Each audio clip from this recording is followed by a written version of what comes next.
here's something you are not going to hear on the mainstream media. What you do hear is warmongers arguing that we must protect Ukraine because it is a quote-unquote democracy. But they're lying. Ukraine isn't actually a democracy. For example, to hold on to power, Ukraine's president shut down the 3 TV stations that were openly criticizing him and his policies, imprisoned the head of the opposition political party that had come in second place in their elections, and went and arrested and jailed that party's leaders. This is exactly what Putin has been accused of doing. But Ukraine did this all with the support of the United States. How to open that can of worms? First off, you don't see. You're aware of the Trusted News Initiative? Yes. Can you explain it to people? Yeah. So the BBC announced to the world last fall that this organization that they had led the development of, which ties together big tech and big media in service of the government, and was built expressly for the purpose of protecting the democratic voting system, small d, the democracy, and voting integrity from undue influence from hostile offshore players through media information campaigns, which you'll recall was the claim that was made against Russia.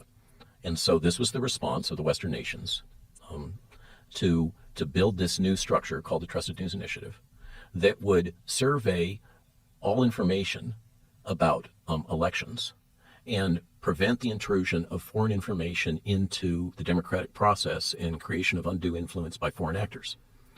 Shortly after it was created, there was an awareness in the pharmaceutical industry that this could be used to address a particular devil challenge that they had, which was the pejorative label anti-vaxxers. That's also been deployed against climate skeptics. Okay, so anti-vaxxers, you'll recall, is the label that is used to basically take anybody out that is raising any concerns about vaccine safety. It's the pejorative that's applied, and it makes it really easy for the media to basically take off the table anybody that's saying something that is contrary to the interests of the vaccine industry. Right.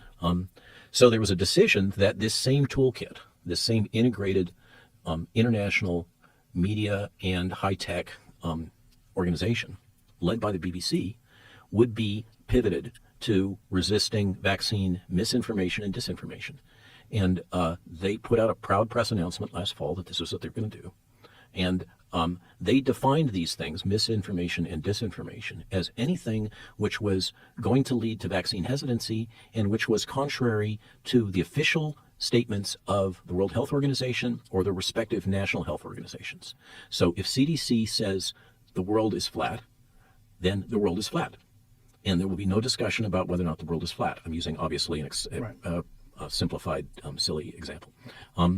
So whatever the CDC or Tony Fauci or Tedros, etc., says is truth by definition.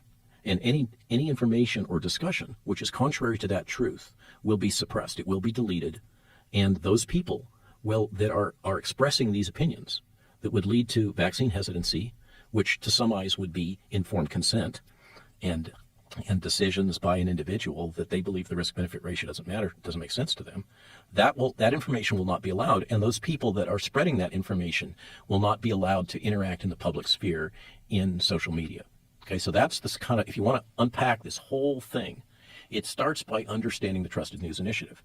And we've got great links about that have been put out, explanatory and links. For instance, I put out a Substack recently that talks about the Trusted News Initiative and the censorship, in which I link to both the BBC's Trusted News Initiative website, so you can see what they have to say, and a video that describes the Trusted News Initiative from my point of view as somebody that's been on the receiving end of the Trusted News Initiative.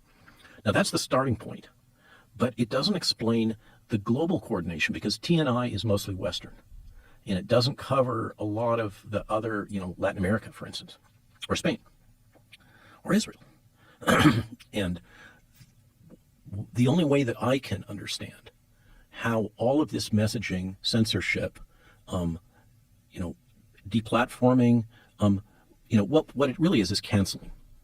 And Bobby Kennedy makes the point that the first real example of cancel culture that we can track is Tony Fauci canceling the esteemed virologist Peter Duesberg because he was raising questions about the origin of HIV and its role in the disease called AIDS. I remember when that happened. I was I had young Gisberg man. on my podcast a long time ago, and it was the first time I ever got like extreme pushback from people that were like, I mean, this is after protease inhibitors had been used, so it didn't even make sense. And people were saying, you have blood on your hands, people are going to die because of this podcast. And I'm like, what are you saying? Right. Like, this is a guy who's a biologist, University of California, Berkeley. Full professor. Yeah, I mean, a brilliant Recruited. guy. Yeah, totally. One of the best virologists of his generation, full stop.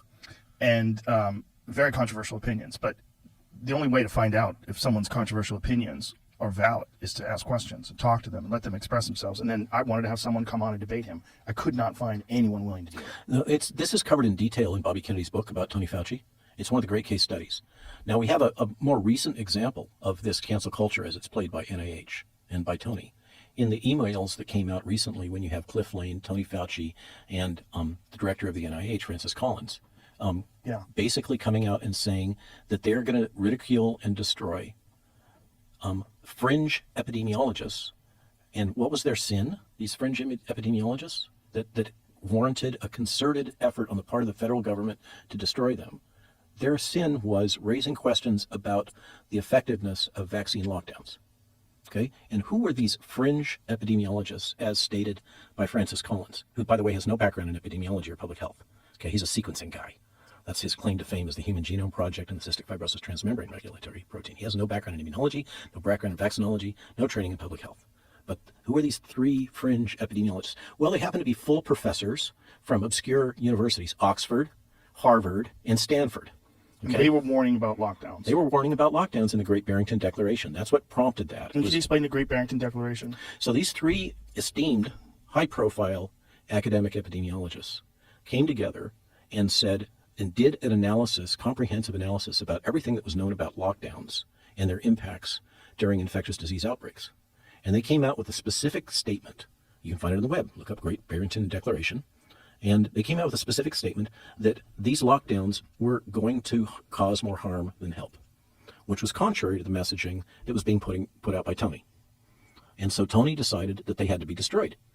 And then you had Francis Collins recently coming on Fox News after these emails were FOIA'd and brought out into the open, and saying that if we had followed their advice, millions of people would have died. This is the fallback. Anytime you criticize these guys, what they say is, oh, you're killing people. I mean, they do it to me too.